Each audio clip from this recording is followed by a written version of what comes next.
Hi and welcome. So this time around I'll be doing a quick project for my wife, and basically this is a hose bib extension, and what's going to happen is this is going to be mounted in a pole right here that will be cemented into the ground somewhere spaced away from the wall in my backyard, and I needed a way to hold this guy in place inside once I drill the hole through this guy to mount it. And what I decided on was to take a stainless steel slug that has the same diameter as the pipe, drill a hole for the pipe, put the pipe through the wall of the tubing and the slug, and then use a cap to pull up on that slug to hold it in place.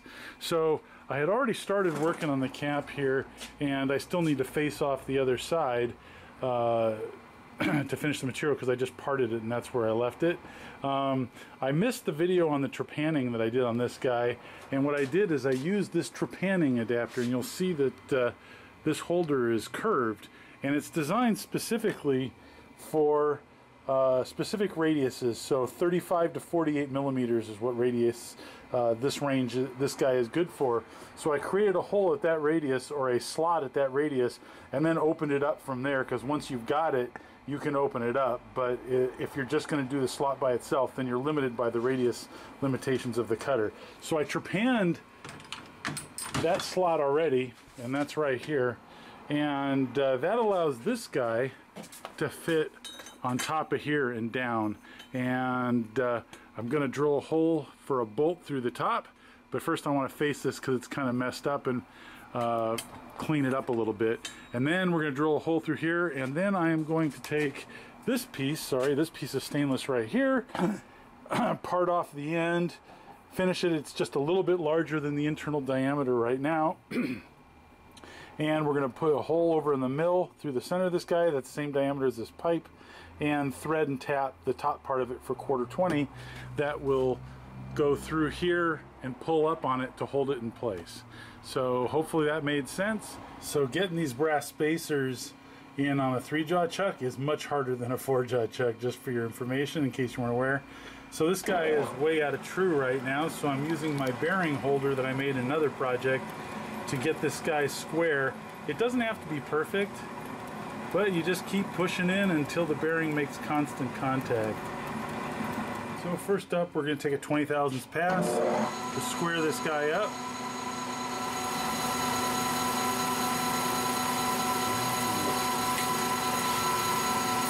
Oh, scratch my beautiful finish. No, really, go ahead.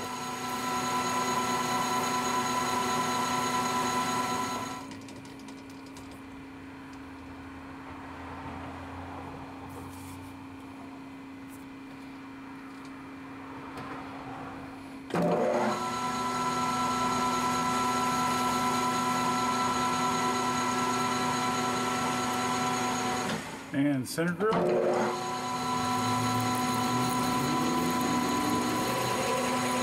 Body drill, that is.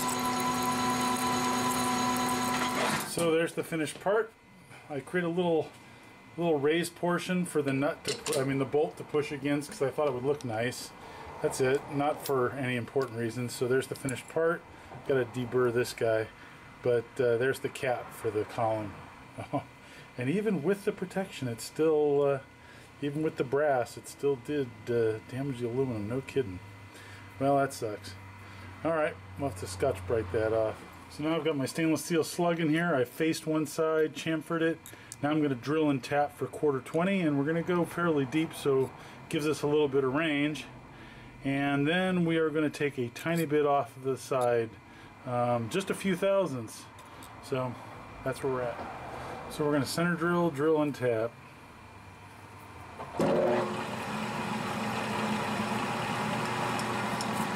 Chamfer the outside of that hole and drill.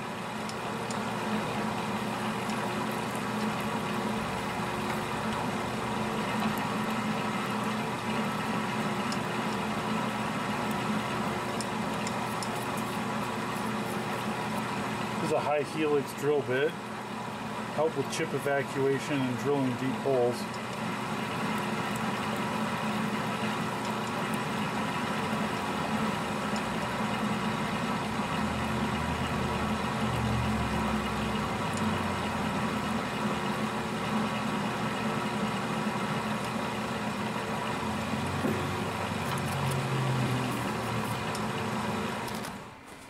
So we don't want this sloppy,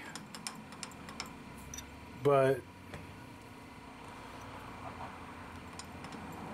we don't want to fight to get it on either. And it could be bent. Oh wow, holy cow. Oh, this is much larger than I thought it was. We got to take this way down. This isn't 1.25 inch stock. This is bigger. I had it was mislabeled. It was labeled at 1.25 and I only need to take 10 thousandths off, but this is 1.36. So 110 thousandths. All right. Well, that should be entertaining.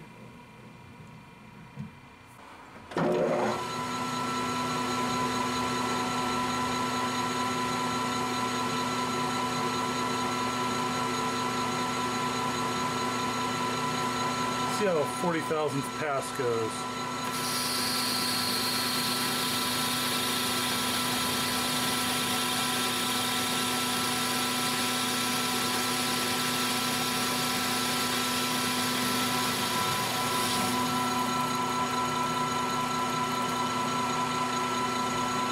That went pretty well. Let's try another one of those. Let's try 50 thousandths.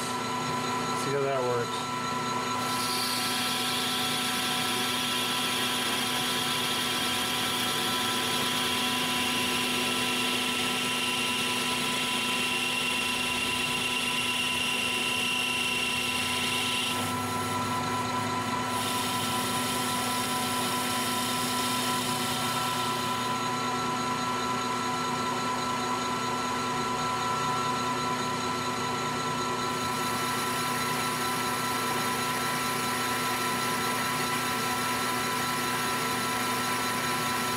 So here's the fit.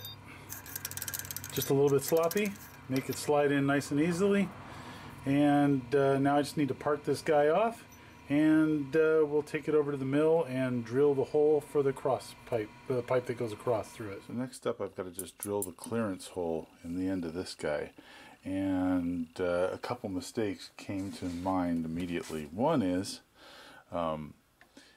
if I'd left the stock on without parting it before and then drilled this first, I wouldn't have the issue where I'm not getting a lot of material being clamped on. So that's definitely a problem.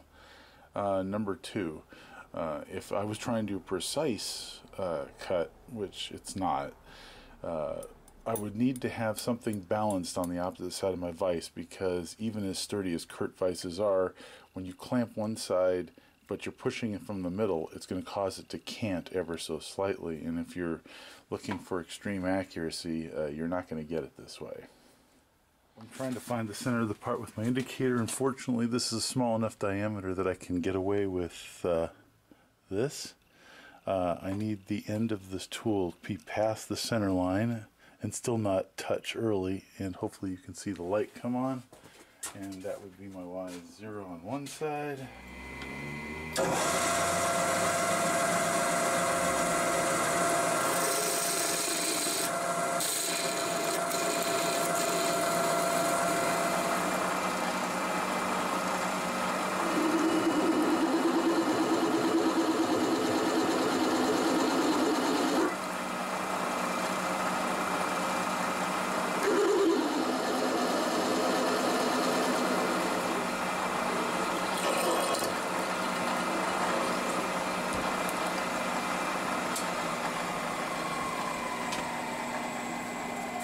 So, in order to calculate the surface feet per minute, which I just sort of guessed, this time I'm actually trying to figure it out. I've got this Niagara cutter chart that they gave away free at the Summer Bash a couple years ago. So I'm using a solid carbide cutter, and to be honest, I'm not going to be engaging the whole thing, but this thing would count on me engaging the whole thing. So we're going to come down here to stainless steel austenitic, which is 303, which is what I'm using, 200 to 400 surface feet per minute. So now I come to the other side of this guy, and I set the tool diameter. So we're going to be up here at 0.625 right there, you can see that. And then I look down here for surface feet per minute, and 200 is like 1100 RPM, oh no, 1200 RPM up here. You can see that. So you choose your surface feet per minute here, and then go up and see what RPM that's equivalent of, 1200. So this is a handy little chart. We'll see how this works out. So to be conservative, I'm going to choose 1,000 surface feet per minute. I mean 1,000 RPM, which is below what it recommends.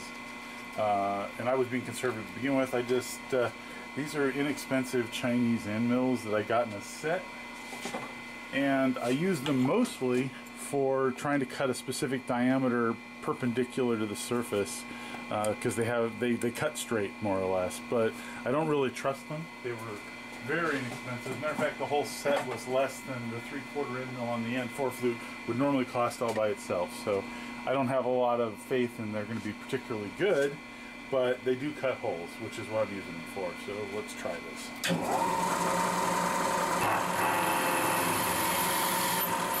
Oh, that went very smoothly. Let's bump up to 3/4. So for carbide, I could supposedly get away still with 1,000 RPM, but I slowed it down because it felt kind of fast with the 5/8, and maybe with better end mills, I don't know. It feels kind of fast to me. I just my feel might be wrong, but I'm slowing down anyways.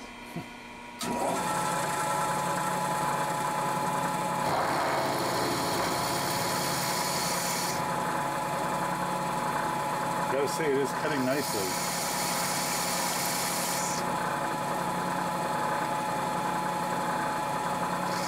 Next up, so the only end mill I had in 7/8, which I was surprised I even had one, but it's what led me to this idea, so I didn't have to bore this out, is a 5/8 inch shank, 7/8 end mill 2 flute, which is going to make it less stable and cut more roughly. So I am going to slow this way down, and I guess we'll just play it by ear. I'm afraid it's going to chatter and bounce all over the place, because we are removing a 1/16 from each side. I don't know. We'll see. Let's take it out of back gear.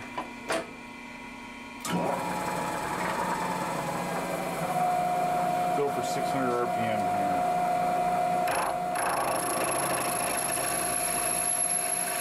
Wow, much better than I thought. It is a coated end mill.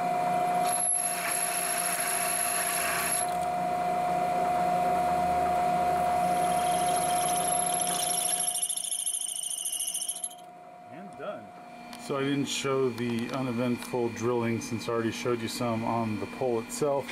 I had to support the back end with a jack so that I could keep it level. The vise held really well, and I probably could have done it without, but again, not a precision cut. So it wasn't critical, but I decided to support it anyways. Alright, so here we are with the vertical hose bib riser, I guess you'd call it. This guy here is a homemade hose holder that I made years ago that was attached to the side of the house that's now going to be moved onto this because we've got vines growing on the side of the house, so it keeps making it hard to get to the hose. So we're extending the hose and putting it out into the yard where we can get access to it. And that's what this guy is for. So the assembly of this guy is pretty straightforward. So first step is to get this guy in, but before it goes in straight, I have to put this stainless piece that drops down the middle that this guy is going to go through, and it's going to pull up on it to hold it in place. That'll take 2 hands, so give me a second. I'll bring the bolt in the end of the stainless steel rod, the one I'm going to ultimately attach it with, just to hold this guy in place, the stainless steel part, while I slip this guy in. So now out of the back we have the part that the hose attachment's going to go to. So let me grab this out of here and tighten in the cap. So now I've got the cap in place, and I'm just tightening the Allen screw, and you can see how the hose attachment raises up as I tighten this. And surprisingly enough, it puts enough force that I can easily tighten the rear piece on, which I will do. Alright, so here's the final post assembled in my backyard, and you can see my wife's got a fan. She's a fan of Alice in Wonderland themed designs. Anyways, I made some changes to this, and the main change is that I added a longer piece sticking out in a right angle so that the hose could hang straight down rather than drooping off the back, which wouldn't look as nice. So this looks better. So we're set up. We can have the hose hang off of here, and we've cemented it in place. I think I don't like the look of the round cap. I think I prefer something square. It would match. This looks a little odd, so maybe I'll make a different one in the future. But here's the design. It's done, and I hope you liked it. Hope I'll see you next time. Thanks for watching.